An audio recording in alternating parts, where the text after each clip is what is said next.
9 മണി വാർത്ത ആരംഭിക്കുകയാണ്. ആദ്യം നമുക്ക് വളരെ വേഗത്തിൽ തലക്കെട്ടുകൾ നോക്കാം. US കോടതിയിലെ വിചാരണയ്ക്കിടെ തനിക്കെതിരെ ചുമത്തിയ എല്ലാ കുറ്റങ്ങളും നിഷേധിച്ച് നിക്കോളാസ് മഡ്യൂറോ താൻ ഇപ്പോഴും വെനസ്വേലയുടെ പ്രസിഡന്റാണെന്നും അനധികൃതമായി തട്ടിക്കൊണ്ടുവന്നതാണെന്നും മഡ്യൂറോയെ മാർച്ച് 17 വീണ്ടും ഹാജരാക്കാൻ കോടതിയുടെ നിർദ്ദേശം. UN സെക്യൂരിറ്റി കൗൺസിൽ യോഗത്തിൽ US നടപടിക്കെതിരെ രൂക്ഷ വിമർശനം. ഇറാനിൽ പ്രതിഷേധം ശക്തം. പ്രതിഷേധക്കാരെ തണുപ്പിക്കാൻ തുടർച്ചയായി പരാജയപ്പെടുന്നതിനിടെ മരണസംഖ്യ 17ആയി. സാഹചര്യം നിരീക്ഷിച്ചു വരികയാണെന്നും കൂടുതൽ പേർ കൊല്ലപ്പെട്ടാൽ ഇറാന് ശക്തമായ തിരിച്ചടി നൽകുമെന്നും ട്രംപ്.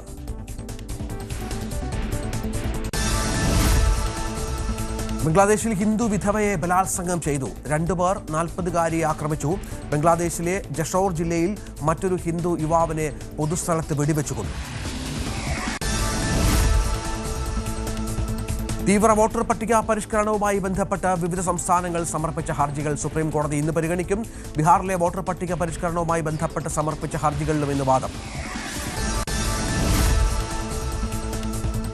ശബരിമല സ്വർണ്ണക്കൊള്ളക്കേസിൽ റിമാൻഡിൽ കഴിയുന്ന ബെല്ലാരിയിലെ സ്വർണ്ണ വ്യാപാരി ഗോവർദ്ധനും തിരുവിതാംകൂർ മുൻ ദേവസ്വം ബോർഡ് പ്രസിഡന്റ് A. പത്മകുമാറും നൽകിയ ജാമ്യ ഹർജികളിൽ ഹൈക്കോടതി ഇന്ന് വീണ്ടും പരിഗണിക്കും. നിരപരാധിയാണെന്നും ശബരിമലയ്ക്ക് വലിയ തോതിൽ സംഭാവന നൽകുന്ന വ്യക്തിയാണെന്നും ഗോവർദ്ധൻ ഹർജിയിൽ. അന്വേഷണ സംഘത്തിന്റെ കണ്ടെത്തൽ ജാമ്യാപേക്ഷയിൽ പൂർണ്ണമായും നിഷേധിച്ച് പത്മകുമാർ. രാഹുൽ മാങ്കൂട്ടത്തിനെതിരായ ബലാത്സംഗ കേസിലെ അതിജീവിതയെ അപമാനിച്ചുവെന്ന പരാതിയിൽ രാഹുൽ ഈശ്വർ നൽകിയ മുൻകൂർ ജാമ്യ ഹർജി ഇന്ന് ഹൈക്കോടതിയിൽ. ജാമ്യ വ്യവസ്ഥ ലംഘിച്ചിട്ടില്ലെന്നും വസ്തുത മാത്രമാണ് പറഞ്ഞതെന്നും രാഹുൽ ഈശ്വർ. ശബരിമല സന്നിധാനത്തേക്ക് തീർത്ഥാടക പ്രവാഹം 1,05,680 തീർത്ഥാടകർ ഇന്നലെ ദർശനം നടത്തി. മകരവിളക്ക് ഉത്സവത്തിന് നട തുറന്ന ശേഷമുള്ള ഏറ്റവും വലിയ തിരക്ക് അനുഭവപ്പെട്ടു. വാർത്തകളുടെ വിശദാംശങ്ങളിലേക്ക് കടന്നാൽ US കോടതിയിലെ വിചാരണയ്ക്കിടെ തനിക്കെതിരെ ചുമത്തിയ എല്ലാ കുറ്റങ്ങളും നിഷേധിച്ച നിക്കോളാസ് മഡ്യൂറോ താൻ ഇപ്പോഴും വെനസ്വേലയുടെ പ്രസിഡന്റാണെന്നും അനധികൃതമായി തട്ടിക്കൊണ്ടുവന്നതാണെന്നും വാദം. മഡ്യൂറോയെ മാർച്ച് 17 വീണ്ടും ഹാജരാക്കാൻ കോടതി നിർദ്ദേശിച്ചു. ഇന്നലെ ചേർന്ന UN സെക്യൂരിറ്റി കൗൺസിൽ യോഗത്തിൽ US നടപടിക്കെതിരെ രൂക്ഷ വിമർശനമുയർന്നു. അതേസമയം ജനാധിപത്യപരമായി തെരഞ്ഞെടുക്കപ്പെട്ട ജനപ്രതിനിധികൾക്ക് നൽകുന്ന അതേ പരിഗണന ഒരു മയക്കുമരുന്ന് കടത്തുകാരന് നൽകുന്ന UN എന്തുതരം സംഘടനയാണെന്ന് US പ്രതിനിധി ചോദിച്ചു. Maduro is not just an indicted drug trafficker. He was an illegitimate so-called president. He was not a head of state. For years, Maduro and his cronies have manipulated Venezuela's electoral system to maintain their illegitimate grip on power. If the UN and the United Nations in this body confers legitimacy on an illegitimate narco-terrorist and the same treatment Ajay സുധാബിജു വിവരങ്ങൾ പങ്കുവെക്കും. അജയ്, അമേരിക്കയുടെ നിലപാടിൽ മാറ്റമില്ല. വീണ്ടും ആക്രമിക്കുമെന്നൊക്കെയുള്ള ഭീഷണികളുണ്ട് എന്ന് മനസ്സിലാകുന്നു. വെനസ്വേലയെ മറ്റു രാജ്യങ്ങൾക്കും ഭീഷണിയുണ്ട്, സംശയമില്ല. ഐക്യരാഷ്ട്രസഭയിൽ വലിയ തോതിലുള്ള എതിർപ്പ് ഉയർന്നിട്ടും പ്രതിഷേധമുണ്ടായിട്ടും അതേ നിലപാടിൽ ഉറച്ചു നിൽക്കുകയാണല്ലോ അമേരിക്ക. രഞ്ജിത്ത്, അമേരിക്ക നിലപാടിൽ നിന്ന് ഒട്ടും തന്നെ പിന്നോട്ടില്ല എന്ന ഒരു സ്ഥിതിയാണ് നിലവിലുള്ളത്. ഇതിനിടെ വെനസ്വേലൻ തലസ്ഥാനത്ത് പ്രസിഡന്റിന്റെ വസതിക്ക് സമീപത്തായി വീണ്ടും വെടിയൊച്ചകൾ കേൾക്കുന്ന ഒരു സ്ഥിതിയുണ്ടായി. നിരവധി തവണ വെടിയൊച്ചകളും അതുപോലെ തന്നെ ഡ്രോണുകളിൽ പറന്നുള്ള ഒരു വെടിവയ്പ്പുമെല്ലാം ഈ പ്രദേശത്തുണ്ടായി. വീണ്ടും ഒരു US അറ്റാക്കാണോ നടന്നത് എന്നുള്ള തരത്തിലുള്ള അഭ്യൂഹങ്ങളെല്ലാം ഉണ്ടായിരുന്നു. എന്നാൽ വൈറ്റ് ഹൗസ് ഈ ആരോപണങ്ങളെല്ലാം പൂർണ്ണമായി നിഷേധിച്ചു. എന്നാൽ ഇത് ഈ തലസ്ഥാനത്ത് നിരവധി സെക്യൂരിറ്റി ഫോഴ്സുകളെ ഒരു സുരക്ഷയ്ക്കായി വിന്യസിച്ചിരുന്നു. ഈ സെക്യൂരിറ്റി ഫോഴ്സുകൾ തമ്മിലുണ്ടായ ഒരു തെറ്റിദ്ധാരണ കാരണമാണ് ഇത്തരത്തിലൊരു വെടിവയ്പ് നടന്നത് എന്നാണ് വിവരം ലഭിച്ചിട്ടുള്ളത്. എന്തായാലും വെനസ്വേലയെ US വീണ്ടും ആക്രമിച്ചിട്ടില്ല. അത്തരം ഒരു കാര്യങ്ങൾ, അത്തരം അഭ്യൂഹങ്ങളെല്ലാം ഇടയ്ക്ക് ഇപ്പോൾ ഈ മണിക്കൂറുകൾ സംഭവിച്ചിരുന്നു. എന്നാൽ അതെല്ലാം ഇപ്പോൾ അല്ല എന്ന് തെളിഞ്ഞിരിക്കുകയാണ്. കഴിഞ്ഞ ദിവസം ഈ മാൻഹാട്ടൻ കോടതിയിൽ നടന്ന കാര്യങ്ങൾ നോക്കുകയാണെങ്കിൽ ഇന്നലെ ഇന്ത്യൻ സമയം 10:30 വിചാരണ നടപടികൾ ആരംഭിച്ചത്. രാത്രി 10:30 തന്നെ വിചാരണ ആരംഭിച്ചു. ഈ ബ്രുക്ലിനിലെ ജയിലിൽ നിന്നും ഇദ്ദേഹത്തെ ഈ കോടതിയിലേക്ക് കൊണ്ടുവന്നത് അതീവ സുരക്ഷയിൽ തന്നെയായിരുന്നു. പുലർച്ചെ നേരം പുലരുന്നതിന് മുൻപ് തന്നെ അദ്ദേഹത്തെ മാൻഹാട്ടൻ കോടതിയിലേക്ക് എത്തിച്ചു. എന്നാൽ കോടതി വിചാരണ നടപടികൾ ആരംഭിച്ചതിന് ശേഷം നിക്കോളാസ് മഡുറോ തനിക്കെതിരെ ഉണ്ടായിരുന്ന എല്ലാ ആരോപണങ്ങളും പൂർണ്ണമായിട്ടും നിഷേധിക്കുകയായിരുന്നു. 25 പേജുള്ള ഒരു കുറ്റപത്രമാണ് US കോടതിയിൽ സമർപ്പിച്ചിരുന്നത്. ഇതിനകത്ത് മയക്കുമരുന്ന് കള്ളക്കടത്ത്, അനധികൃതമായിട്ട് ആയുധങ്ങൾ കൈവശം വയ്ക്കുക തുടങ്ങി നിരവധി കുറ്റകൃത്യങ്ങൾ ഇദ്ദേഹത്തിനെതിരെ ചുമത്തിയിരുന്നു. വളരെ ഗുരുതരമായിട്ടുള്ള ആരോപണങ്ങളാണ് US നിക്കോളാസ് മഡുറോയ്ക്കെതിരെ ഉന്നയിച്ചിരുന്നത്. അതായത് ഈ വെനസ്വേലൻ ഈ പ്രതിനിധികളുടെ വേഷത്തിൽ, അതായത് വെനസ്വേലയിലുള്ള സർക്കാർ പ്രതിനിധികൾക്കൊപ്പം മയക്കുമരുന്ന് കാർട്ടലുകളെ US-നുള്ളിലേക്ക് വിമാനം വഴി കടത്തി, അതുപോലെ തന്നെ കൊളംബിയ, അതുപോലെ മെക്സിക്കോ തുടങ്ങിയിട്ടുള്ള രാജ്യങ്ങളിലുള്ള അധോലോക സംഘാംഗങ്ങളുമായിട്ട് ബന്ധമുണ്ട് എന്നുള്ള തരത്തിലുള്ള വിവിധ ആരോപണങ്ങൾ ഈ കുറ്റപത്രത്തിലുണ്ടായിരുന്നു. എന്നാൽ നിക്കോളാസ് മഡുറോ ഈ ആരോപണങ്ങൾ പൂർണ്ണമായിട്ടും നിഷേധിച്ചു. താൻ നിരപരാധിയാണ്, താൻ ഇപ്പോഴും വെനസ്വേലയുടെ പ്രസിഡന്റ് തന്നെയാണ്, തന്നെ അനധികൃതമായിട്ടാണ് US തട്ടിക്കൊണ്ടുവന്നത് എന്നതായിരുന്നു നിക്കോളാസ് മഡുറോ കോടതിയിൽ മറുപടി നൽകിയത്. ഒരു ഹെഡ്സെറ്റ് ഉപയോഗിച്ച് ഇംഗ്ലീഷിൽ കോടതിയിൽ നടന്നിട്ടുള്ള വിചാരണ ഒരു ട്രാൻസ്ലേറ്റർ വഴിയാണ് അദ്ദേഹവും ഭാര്യയും കേട്ടത്. ഇനി മാർച്ച് 17 കോടതി ഈ കേസ് വീണ്ടും പരിഗണിക്കുക. അതുവരെ മഡുറോ ബ്രുക്ലിനിലുള്ള ജയിലിൽ തന്നെ തുടരും. ഇതിനിടെ ഇന്നലെ UN രക്ഷാസമിതി യോഗവും ചേർന്നിരുന്നു. ആ രക്ഷാസമിതി യോഗത്തിൽ US-നെതിരെ കടുത്ത വിമർശനങ്ങളാണ് പ്രധാനമായിട്ടും വന്നത്.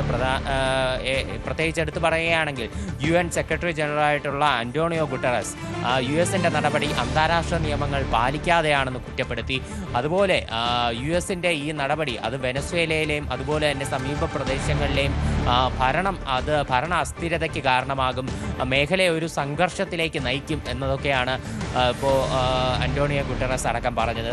എന്നാൽ US ഈ ആരോപണങ്ങളെ പാടെ നിഷേധിക്കുക മാത്രമല്ല UN-ന്റെ ആ ഒരു പരമാധികാരത്തെ തള്ളിക്കളയുന്ന ഒരു പ്രസ്താവന കൂടി US നടത്തി. US-ന്റെ അംബാസഡറായിട്ടുള്ള മൈക്ക് വാൾട്സ് ആണ് ഇത്തരത്തിലൊരു പ്രസ്താവന നടത്തിയത്. അദ്ദേഹം പറഞ്ഞത് ഇത്തരത്തിൽ നിക്കോളാസ് മഡുറോ എന്ന് പറയുന്നത് വെറുമൊരു ഈ മയക്കുമരുന്ന് കള്ളക്കടത്തുകാരൻ മാത്രമല്ല, അദ്ദേഹം വെനസ്വേലയിലെ ഈ ജനാധിപത്യത്തെ അട്ടിമറിച്ച് അവിടുത്തെ തെരഞ്ഞെടുപ്പ് സംവിധാനങ്ങളിലെ ഉള്ള പഴുതുകൾ കണ്ടെത്തി അനധികൃതമായിട്ടുള്ള തെരഞ്ഞെടുപ്പ് നടത്തിയാണ് അധികാരത്തിലിരിക്കുന്നത്. അദ്ദേഹത്തെ അവിടെ പ്രസിഡന്റായി അംഗീകരിക്കാൻ കഴിയില്ല എന്നതാണ് US-ന്റെ ഒരു ആരോപണം. മാത്രമല്ല, ജനാധിപത്യപരമായി തെരഞ്ഞെടുക്കപ്പെട്ട രാജ്യങ്ങളിലെ പ്രസിഡന്റുമാരെ ട്രീറ്റ് ചെയ്യുന്ന അതേ രീതിയിൽ തന്നെ ഇത്തരത്തിലൊരു മയക്കുമരുന്ന് കള്ളക്കടത്തുകാരനെ പരിഗണിക്കുകയാണെങ്കിൽ ഇത് UN എന്ന് പറയുന്നത് എന്ത് തരം സംഘടനയാണ് എന്നുവരെ US ചോദിക്കുകയുണ്ടായി. അപ്പോൾ ഇത്തരത്തിൽ ഒരു കടുത്ത നിലപാടുമായി തന്നെ US മുന്നോട്ട് പോവുകയാണ്. ഇതിനിടെ മറ്റ് ബ്രിട്ടൻ, അതുപോലെ തന്നെ ബ്രസീൽ, ചൈന, റഷ്യ, ക്യൂബ തുടങ്ങിയിട്ടുള്ള നിരവധി ലോകരാജ്യങ്ങൾ US-ന്റെ നിലപാടുകളെ പൂർണ്ണമായിട്ടും തള്ളിക്കളയുകയാണ്. US നടപടിയെ അപലപിച്ചുകൊണ്ട് രംഗത്തെത്തുകയാണ്. എന്തായാലും US-ന്റെ ഇപ്പോഴുള്ള ഈ കടുത്ത നടപടിയിൽ ഇറാൻ ഉൾപ്പെടെയുള്ള മറ്റു പല ലോകരാജ്യങ്ങൾ കൂടി ആശങ്കയിൽ തന്നെയാണ്. തീർച്ചയായും അതാണ് സാഹചര്യം. ഏതായാലും അറ്റാക്ക് ഏതൊക്കെ രാജ്യങ്ങളെ അമേരിക്കയിൽ ലക്ഷ്യം വെക്കുമെന്നുള്ളതാണ് കാത്തിരുന്ന് കാണേണ്ടത്. അത്തരം ചില സൂചനകൾ കൂടി പുറത്തു വരുന്നുണ്ട്. ഏതായാലും വെനസ്വേലയുടെ മുൻ പ്രസിഡന്റ് നിക്കോളാസ് മഡുറോ ഇപ്പോൾ അമേരിക്കയുടെ വിചാരണയിലാണ്. മറ്റു വാർത്ത ഇറാനിൽ നിന്നാണ്. ഇറാൻ ഭരണകൂടവും ആശങ്കയിലുണ്ട്. കാരണം വെനസ്വേലയെ US ആക്രമിച്ചത് അപ്രതീക്ഷിതമായിരുന്നു. അത്തരമൊരു ആക്രമണം തങ്ങൾക്ക് നേരെയും ഉണ്ടാകുമോ എന്നുള്ള ആശങ്ക ഇറാൻ പങ്കുവെക്കുന്നുണ്ട്. ചില മാധ്യമങ്ങളും ഇക്കാര്യത്തിൽ ചില സൂചനകൾ നൽകുന്നൊരു പശ്ചാത്തലം കൂടിയുണ്ട്. ഇറാനിൽ സംഘർഷം തുടരുകയാണ്. മരണം 17 തുടർച്ചയായി ഈ പ്രതിഷേധക്കാരെ വധിക്കുന്നതിൽ ട്രംപ് ഇറാന് മുന്നറിയിപ്പ് നൽകിയ ഒരു പശ്ചാത്തലം കൂടി ഉണ്ട്. സാഹചര്യം വഷളാകുന്നതിനിടെ ഇറാനിലെ ഇന്ത്യൻ പൗരന്മാർക്ക് വിദേശകാര്യ മന്ത്രാലയം ജാഗ്രതാ നിർദ്ദേശം നൽകി എന്ന വാർത്തയും ഇപ്പോൾ പുറത്തുവരുന്നുണ്ട്. MG മിഥുൻ വിവരങ്ങൾ പങ്കുവെക്കും. മിഥുന്, ഇറാനും ആശങ്ക സ്വാഭാവികമാണ്. കാരണം നമുക്കറിയാം അമേരിക്കയുടെ പ്രഖ്യാപിത ശത്രുവാണ് ഇറാൻ. നേരത്തെയും സംഘർഷങ്ങൾ നിരവധി ഉണ്ടായിട്ടുണ്ട്. അമേരിക്ക ഇറാനെ ആക്രമിക്കാൻ ഒരു മടിയുമില്ല. എന്താണ് പ്രതീക്ഷിക്കേണ്ടത്? അങ്ങനെ ഒരു സൂചനകൾ വരുന്നുണ്ടോ? രഞ്ജിത്ത്, ഇറാനെ സംബന്ധിച്ച് രണ്ട് പ്രഹരങ്ങളാണ് ഈ ഒരു ഘട്ടത്തിൽ ഏൽക്കുന്നത് എന്നുള്ളത് തന്നെയാണ്. ഒന്ന്, ആഭ്യന്തര കലാപം അതിരൂക്ഷമാണ്. അത് അടിച്ചമർത്തുന്നതിന് വേണ്ടിയുള്ള ശ്രമങ്ങൾ സേനാ വിഭാഗങ്ങളുടെ ഭാഗത്തു നിന്നുണ്ടാകുന്നു എങ്കിൽ പോലും തന്നെ അതിൻ്റെ തോത് കുറയ്ക്കാനോ അല്ലെങ്കിൽ അത് ശമിപ്പിക്കാനോ പറ്റുന്ന തരത്തിലുള്ള ഒരു ശ്രമത്തിലേക്കോ അല്ലെങ്കിൽ അങ്ങനെ ഒരു നീക്കം നടത്താനോ ഇതുവരെയും ഖമനി ഭരണകൂടത്തിന് സാധിച്ചിട്ടില്ല എന്നുള്ളതാണ് ഏറ്റവും പ്രധാനപ്പെട്ട കാര്യം. അത് സൂചിപ്പിക്കുന്നത് ഓരോ ദിവസം കൂടുതലും അവിടുത്തെ ഓരോ പ്രവിശ്യകൾ കേന്ദ്രീകരിച്ച ആക്രമണം വ്യാപിക്കുന്ന തരത്തിലേക്ക് പോകുന്നു എന്നുള്ളത് തന്നെയാണ്. നിലവിൽ 31 പ്രവിശ്യകളിൽ 23 ശക്തമായ പ്രതിഷേധം നടക്കുന്നുണ്ട്. ശക്തമായ ഏറ്റുമുട്ടൽ സേനാ വിഭാഗങ്ങളുടെ ഭാഗത്തു നിന്നുമൊക്കെ ഉണ്ടാകുന്നു എന്നുള്ളത് തന്നെയാണ്. മറ്റൊന്ന്, ഒരു ആശങ്ക ഉയർന്നത് ഖമനി ഭരണകൂടത്തെ അട്ടിമറിക്കുന്നതിന് വേണ്ടിയുള്ള ശ്രമങ്ങൾ US ഊർജിതമായി നടത്തുന്നു എന്നുള്ളതാണ്. ഖമനിയെ ഇത്തരത്തിൽ കസ്റ്റഡിയിൽ എടുക്കുന്നതിന് വേണ്ടി അല്ലെങ്കിൽ ഖമനിയെ പിടികൂടുന്നതിന് വേണ്ടിയുള്ള ചില ഇടപെടൽ US-ന്റെ ഭാഗത്തു നിന്ന് ഉണ്ടാകുന്നു എന്നുള്ള ചില വിവരങ്ങൾ ഇത്തരത്തിൽ ലഭ്യമാകുന്നുണ്ട്. അതിൻ്റെ അടിസ്ഥാനത്തിൽ എവിടേക്കെങ്കിലും പലായനം ചെയ്യാം, അതായത് സുരക്ഷിതമായ ഒരു സ്ഥാനത്തേക്ക് മാറി നിൽക്കാമെന്നുള്ള ഒരു നീക്കം ഇപ്പോൾ ഖമനിയുടെ ഭാഗത്തുനിന്നും ഉണ്ടാകുന്നുണ്ട്. കഴിഞ്ഞ 6 മാസം മുമ്പ് നമുക്കറിയാം ഇസ്രായേലിന്റെ ഒരു ആക്രമണം അതിശക്തമായ സാഹചര്യത്തിൽ ബങ്കറുകളിലേക്കൊക്കെ ഇത്തരത്തിൽ ഖമനി നീങ്ങുന്ന സാഹചര്യം ഉണ്ടായിരുന്നു. അത് ചില വിവരങ്ങൾ അന്താരാഷ്ട്ര മാധ്യമങ്ങൾ പുറത്തുവിട്ടത് മാത്രമായിരുന്നു ഇങ്ങനെ ബങ്കറുകളിലേക്ക് സുരക്ഷിത സ്ഥാനങ്ങൾ നേടി ഖമനി പോയി എന്നൊക്കെ പറയുന്നത്. പക്ഷേ മറ്റേതെങ്കിലും രാജ്യത്തിൽ അഭയം പ്രാപിച്ചിട്ടുണ്ട് എന്നുള്ള വിവരങ്ങൾ കൂടി അന്നൊക്കെ പുറത്തു വരികയും ചെയ്തു. നിലവിലെ സാഹചര്യത്തിൽ റഷ്യയുമായി അടുത്ത സമ്പർക്കം പുലർത്തുന്ന രാജ്യം കൂടിയാണ് ഇറാൻ. സമീപകാലത്തിൽ വെച്ച് നോക്കുമ്പോൾ ഇറാനും റഷ്യയും തമ്മിലുള്ള ബന്ധം കൂടുതൽ മെച്ചപ്പെട്ട സാഹചര്യമുണ്ട്. കൂടുതൽ സഹായ വാഗ്ദാനങ്ങൾ ഇരു രാജ്യങ്ങളും അങ്ങോട്ടും ഇങ്ങോട്ടും നടത്തുന്നു. പ്രത്യേകിച്ച് ഇറാനെ സംബന്ധിച്ച് റഷ്യയുടെ ഒരു കൈത്താങ് അത് വളരെ പ്രയോജനകരമാണ് ഈ ഒരു ഘട്ടത്തിൽ എന്നുള്ളത് തന്നെയാണ്. അതുകൊണ്ട് തന്നെ അവിടേക്ക് പോകാം, സുരക്ഷിതമായി അവിടെ ചെന്നാൽ തനിക്കൊരു ആപത്തും ഉണ്ടാകില്ല എന്നുള്ളൊരു വിശ്വാസം ഖമനിയെ സംബന്ധിച്ചുണ്ട്. അതുകൊണ്ട് തന്നെ അങ്ങനെ ഒരു നീക്കം നടക്കുന്നതായിട്ട് ഉള്ള വിവരങ്ങൾ കൂടി ഈ ഒരു ഘട്ടത്തിൽ പുറത്തു വരുന്നുണ്ട്. പക്ഷേ ഈ ഒരു സാഹചര്യത്തിൽ നിലവിലെ ഈ ആഭ്യന്തര സംഘർഷം രൂക്ഷമായിരിക്കുന്ന സാഹചര്യത്തിൽ ഒരുപക്ഷെ താൻ നാട് വിട്ടു പോയാൽ അത് തൻ്റെ ഭരണകൂടത്തിന് വലിയ രീതിയിൽ തിരിച്ചടി ഉണ്ടാകാനുള്ള സാധ്യത, ഒപ്പം തന്നെ ഭരണം അട്ടിമറിക്കപ്പെടാനുള്ള സാധ്യത, അതായത് അങ്ങനെയുള്ളൊരു രീതിയിലേക്ക് കാര്യങ്ങൾ പോകാനുണ്ട്. US-ന്റെ ഒരു കടന്നുകയറ്റം ഉണ്ടാകാനുള്ള സാധ്യത പ്രത്യേകിച്ച് ട്രംപ് പല കുറി ഇപ്പോൾ തന്നെ ആവർത്തിച്ച് പറയുന്നുണ്ട്. അതായത് ഒരിക്കൽ കൂടി ഇനി ഈ പ്രക്ഷോഭകാരികൾക്കെതിരെ കടുത്ത നടപടികൾ സ്വീകരിച്ചാൽ, ഒരാൾ കൂടി കൊല്ലപ്പെട്ടാൽ കടുത്ത നടപടികളുമായി തങ്ങൾ മുന്നോട്ട് പോകും, അതിൻ്റെ പ്രത്യാഘാതങ്ങൾ നിങ്ങൾ ഇനി അനുഭവിച്ച് അറിയുക തന്നെ ചെയ്യുമെന്നുള്ള രീതിയിലുള്ള ചില ആവർത്തിച്ചുള്ള ഭീഷണി ട്രംപിന്റെ ഭാഗത്ത് നിന്ന് ഉയർന്നു വരികയും ചെയ്യുന്നുണ്ട്. അപ്പോൾ എന്ത് നിലപാടായിരിക്കും ഇക്കാര്യത്തിൽ ഖമനിയെ സ്വീകരിക്കാൻ പോകുന്നത് എന്നുള്ളതാണ് നമുക്കിനി കണ്ടറിയേണ്ടിയിരിക്കുന്നത്. പ്രത്യേകിച്ച് ഇറാനെ കഴിഞ്ഞ കുറേ വർഷങ്ങളായി ഖമനി ഭരണകൂടമാണ് നയിച്ചു മുന്നോട്ട് കൊണ്ടുപോകുന്നത്. അവിടുത്തെ പരമോന്നത നേതാവാണ്. അവിടെ ഒരു മറ്റ് രീതിയിലുള്ള തിരഞ്ഞെടുപ്പ് പ്രക്രിയകളൊക്കെ നടക്കുമെങ്കിൽ പോലും തന്നെ അവസാന വാക്ക് ആയത്തുള്ള അലി ഖമനിയുടെ തന്നെയാണ്. അതുകൊണ്ട് തന്നെ അദ്ദേഹത്തിന്റെ നീക്കം ഇനി എങ്ങനെയാണ് എന്നുള്ളതാണ്.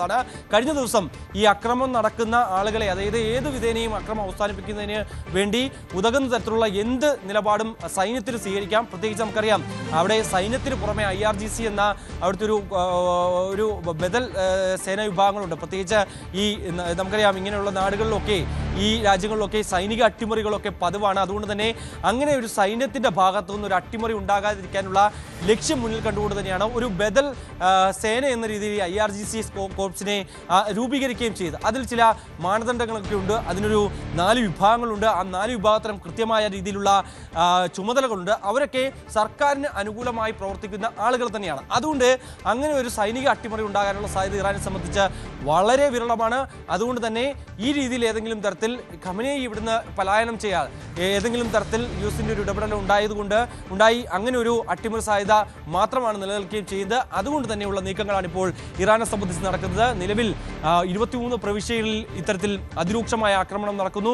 ഇപ്പോൾ 17 ഔദ്യോഗികമായിട്ടുള്ള ഒരു സ്ഥിരീകരണം. മരണം സംഖ്യ അതിപ്പോൾ കൂടുതൽ ഉയരുന്നു, 20ലേക്ക് എത്തിയിരിക്കുന്നു എന്നുള്ള വിവരങ്ങൾ കൂടി ഈ ഒരു ഘട്ടത്തിൽ പുറത്തു വരികയും ചെയ്യുന്നുണ്ട്. എന്തായാലും ട്രംപിന്റെ മുന്നറിയിപ്പ് ഒരു വർഷത്തിൽ നിൽക്കുന്നുണ്ട്. ആഭ്യന്തര കലാപം അത് അതിരൂക്ഷമായി സമീപകാല ചരിത്രത്തിൽ കണ്ടിട്ടില്ലാത്ത തരത്തിലേക്ക് കാര്യങ്ങൾ പോകുന്നു. 2022 ഏറ്റവും ഒടുവിൽ ഇത്തരത്തിലുള്ള ഒരു ആഭ്യന്തര കലാപം പൊട്ടിപ്പുറയുകയും അത് പക്ഷേ കുറച്ച് ദിവസങ്ങൾ മാത്രമായിരുന്നു നീണ്ടു നിന്നത്. അത് പിന്നീട് കെട്ടടങ്ങാനും അതിനുവേണ്ടിയുള്ള ശ്രമങ്ങൾ നടത്താനും ഒക്കെ ഖമനിയെ സംബന്ധിച്ച് സാധിക്കുകയും ചെയ്യുന്നു. പക്ഷേ പിന്നാലെ വന്നിട്ടുള്ള ഇസ്രായേലിന്റെ ആക്രമണം, US-ന്റെ US ആണവ സമ്പുഷ്ടീകരണ കേന്ദ്രങ്ങളിലേക്ക് നടത്തിയ ആക്രമണം, അവിടെയൊക്കെ ഉണ്ടായ ആ ഒരു പ്രശ്നങ്ങളിൽ നിന്ന് ഇറാൻ കരകയറുമ്പോഴാണ്, ആ പ്രതിസന്ധിയിൽ നിന്ന് കരകയറുമ്പോഴാണ് ഇപ്പോൾ ഈ ഒരു അവിടുത്തെ ഏതായാലും അമേരിക്കയുടെ ഭീഷണി ഇറാന് മേലുമുണ്ട് എന്നുള്ള ഏറ്റവും പ്രധാനപ്പെട്ട കാര്യമാണ് MG മിഥുൻ പറയുന്നത്.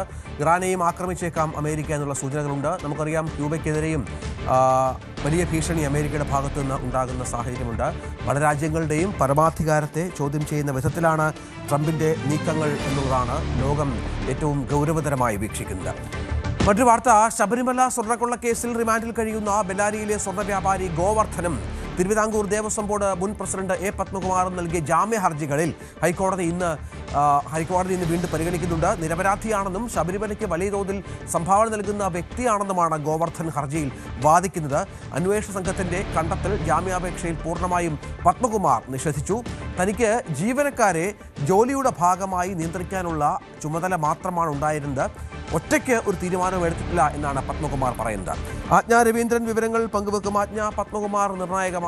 ദിവസങ്ങളായി ജയിലിലാണ്. നമുക്കറിയാം CPM-ന്റെ പ്രമുഖ നേതാവായിരുന്നു, മുൻ MLA ആയിരുന്നു, ദേവസ്വം ബോർഡ് പ്രസിഡന്റായിരുന്ന ആളൊക്കെയാണ്. ഇപ്പോൾ സ്വർണ്ണക്കൊള്ളയിൽ ജയിലിൽ കിടക്കുന്നു. ജാമ്യത്തിനുള്ള എന്തെങ്കിലും സാധ്യതകളുണ്ടോ? പ്രോസിക്യൂഷൻ വാദം വളരെ ശക്തമല്ലേ?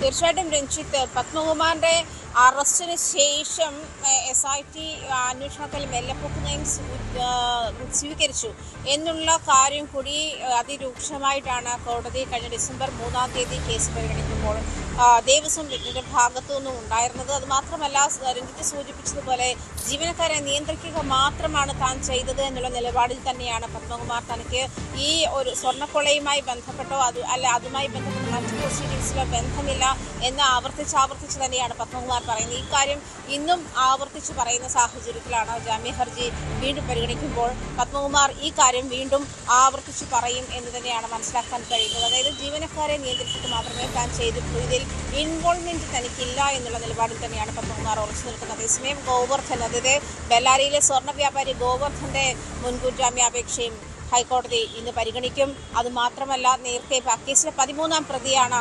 ഗോവർദ്ധൻ നേരത്തെ നൽകിയിരുന്ന ഉണ്ണികൃഷ്ണൻ പോറ്റി വഴി നൽകിയിരുന്ന 10 പവന്റെ സ്വർണ്ണമാല എന്തുകൊണ്ടാണ് മഹസറിൽ രേഖപ്പെടുത്താൻ വൈകിയത് എന്നുള്ള പ്രധാനപ്പെട്ട ചോദ്യം കോടതിയുടെ ഭാഗത്തു നിന്നും ഉയർന്നിരുന്നു. ഈ smart creations CEO Pankaj Bhandari കേസിൽ 12-ാം പ്രതിയാണ്.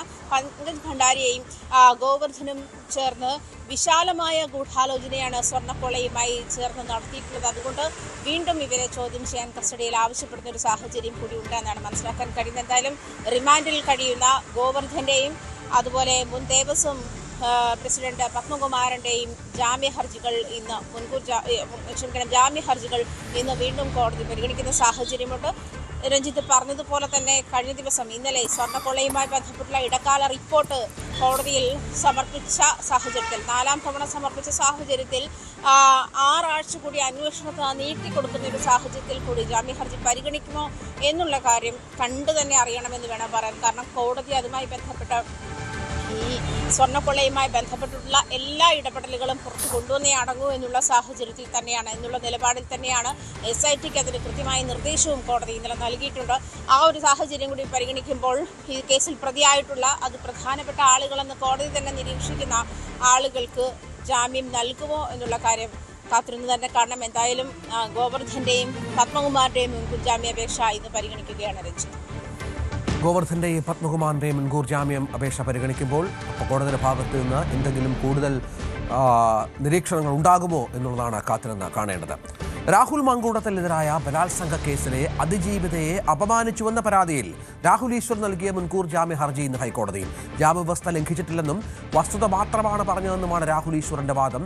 യൂട്യൂബ് ചാനലിൽ തന്റെ വീക്ഷണമാണ് പറയുന്നത്. പരാതിക്കാരെ അപമാനിച്ചിട്ടില്ലെന്നും രാഹുൽ ഈശ്വർ പറയുന്നു. വിഷയത്തിൽ കോടതി സർക്കാരിന്റെ നിലപാട് തേടും. ആജ്ഞ തുടരുന്നുണ്ട്. ആജ്ഞ, രാഹുൽ ഈശ്വറിൻ്റെ ഇപ്പോൾ ഏറ്റവും ഒടുവിൽ വരുന്ന വിവരം കോടതിയിൽ റിപ്പോർട്ട് നൽകി പോലീസ് എന്നാണ്. അതായത് രാഹുൽ ഈശ്വർ വളരെ കൃത്യമായി തന്നെ ജാമ്യവ്യവസ്ഥകൾ ലംഘിച്ചിട്ടുണ്ട്. പ്രോസിക്യൂഷൻ ഇന്ന് തിരുവനന്തപുരം സെഷൻസ് കോടതിയിൽ റിപ്പോർട്ട് സമർപ്പിക്കാനിരിക്കുകയാണ്. ജാമ്യം റദ്ദാക്കണമെന്ന ആവശ്യമാണ് ഉന്നയിച്ചിരിക്കുന്നത്. രാഹുലിന് കുരുക്ക് മുറുകുന്നുണ്ടോ?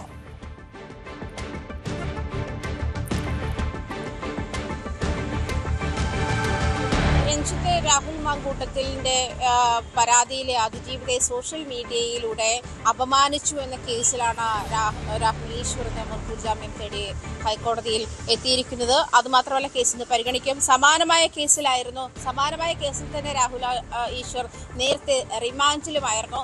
ആ കുറ്റം തന്നെ ആവർത്തിക്കുന്ന ഒരു സാഹചര്യം കൂടി ഹൈക്കോടതി വിലയിരുത്തും. പ്രത്യേകിച്ചും വ്യാജ അതിജീവിത എന്നാണ് ഇതുമായി ബന്ധപ്പെട്ട പരാതിക്കാരിയെ രാഹുൽ ഈശ്വർ വിശേഷിപ്പിച്ചത്. അതുമായി ബന്ധപ്പെട്ട് തന്നെയാണ് ഈ മുൻകൂർ ജാമ്യം തേടുന്ന ഒരു സാഹചര്യം എത്തിയത്. രാഹുൽ ഈശ്വറുമായി ബന്ധപ്പെട്ട് നേരത്തെയും ഇത്തരത്തിൽ പരാതികൾ ഉണ്ടായിരുന്നു. ആ പരാതിയുടെ അടിസ്ഥാനത്തിൽ തന്നെയാണ് രാഹുൽ ഈശ്വറിനെതിരെ അടിയന്തരമായി കേസെടുക്കുന്ന ഒരു സാഹചര്യത്തിലേക്ക് പോയതും. അതുമായി ബന്ധപ്പെട്ട റിമാൻഡിലായിരുന്നു രാഹുൽ ഈശ്വർ. അതിനുശേഷമാണ് ഇപ്പോൾ പുറത്തിറങ്ങിയ ശേഷമാണ് രാഹുൽ ഈശ്വർ വീണ്ടും ഏത് കാര്യത്തിനാണോ അറസ്റ്റിലായത് അതേ കാര്യം തന്നെ ആവർത്തിക്കുന്ന സാഹചര്യത്തിലേക്ക് പോയത്. അതുകൊണ്ട് തന്നെ ഹൈക്കോടതി ആദ്യ കേസിന്റെ വ്യവസ്ഥകൾ ലംഘിച്ചു എന്നുള്ള ഒരു സാഹചര്യം കൂടി നിലനിൽക്കുമ്പോൾ ഹൈക്കോടതി ഇതിനെ എങ്ങനെ കാണും എന്നുള്ള കാര്യം കൂടി കാത്തിരുന്ന് കാണണം. കാരണം രാഹുൽ ഈശ്വരൻ ഈ ഒരു ആദ്യത്തെ കേസ് കൊണ്ട് തന്നെ പാഠം പഠിച്ചില്ല എന്നുള്ള നിലപാട് തന്നെയായിരുന്നു രണ്ടാമത് പുറത്തിറങ്ങിയപ്പോഴും വീണ്ടും സോഷ്യൽ മീഡിയയിലൂടെ അത്തരം പരാമർശങ്ങളുമായി രംഗത്തെത്തിയത് എന്നുള്ള നിരീക്ഷണവും എന്നുള്ള വിമർശനവും ശക്തമാണ്. ആ ഒരു സാഹചര്യത്തിൽ രാഹുൽ ഈശ്വറിന്റെ മുൻകൂർ ജാമ്യം പരിഗണിക്കപ്പെടുമോ എന്നുള്ള കാര്യത്തിലും അല്പം കാത്തിരുന്ന് തന്നെ കാണണം എന്ന് വേണം പറയാൻ. കാരണം അതിൽ വ്യക്തതയുണ്ടായില്ല. പ്രത്യേകിച്ചും ആദ്യ കേസിന്റെ ജാമ്യവ്യവസ്ഥകൾ ലംഘിച്ചിരുന്ന ഒരു സാഹചര്യം കൂടി ഉണ്ടായിരുന്നത് കൊണ്ട് തന്നെ ഈ കാര്യം, അതായത് രാഹുൽ ഈശ്വറിന്റെ ഈ രണ്ടാമത്തെ കേസുമായി ബന്ധപ്പെട്ട മുൻകൂർ ജാമ്യം ഹൈക്കോടതി ഏത് തരത്തിൽ പരിഗണിക്കും എന്നുള്ള കാര്യം കാത്തിരുന്ന് തന്നെ കാണുകയും ചെയ്യും. ശരി. ഇതിനിടെ വ്യാജ അതിജീവിത എന്ന് അധിക്ഷേപിച്ച രാഹുൽ ഈശ്വറിന്റെ നടപടി ജാമ്യവ്യവസ്ഥ ലംഘനമെന്ന് പോലീസ് പറയുന്നുണ്ട്. ഇതോടെ ജാമ്യം റദ്ദാക്കണമെന്ന് ആവശ്യപ്പെട്ട പോലീസ് റിപ്പോർട്ട് പ്രോസിക്യൂഷൻ ഇന്ന് തിരുവനന്തപുരം സെഷൻസ് കോടതിയിൽ സമർപ്പിക്കും. യുവതി നൽകിയ പരാതിയിൽ നിയമോപദേശത്തിന്റെ അടിസ്ഥാനത്തിലാണ് പോലീസിന്റെ നീക്കം. ഡാൻ ഗുരുണ്ടാന് പോലീസ് ഇന്നലെ കഴിഞ്ഞ ദിവസം അതിജീവിതയെ അപമാനിച്ചു, അതിജീവിത എന്ന് വിളിക്കാനാവില്ല എന്നൊക്കെയാണ് രാഹുൽ ഈശ്വർ പറഞ്ഞു വെച്ചത്. യഥാർത്ഥത്തിൽ യുവതിയുടെ ഭർത്താവാണ് അതിജീവിത എന്നൊക്കെയായിരുന്നു രാഹുൽ ഈശ്വറിന്റെ വാദം. ഇത് അദ്ദേഹത്തെ കൂടുതൽ കുരുക്കിലേക്ക് കൊണ്ടുപോവുകയാണ്. പോലീസ് വളരെ വ്യക്തമായി തന്നെ ഈ വിഷയത്തിൽ നിലപാട് സ്വീകരിച്ചിട്ടുമുണ്ടല്ലേ?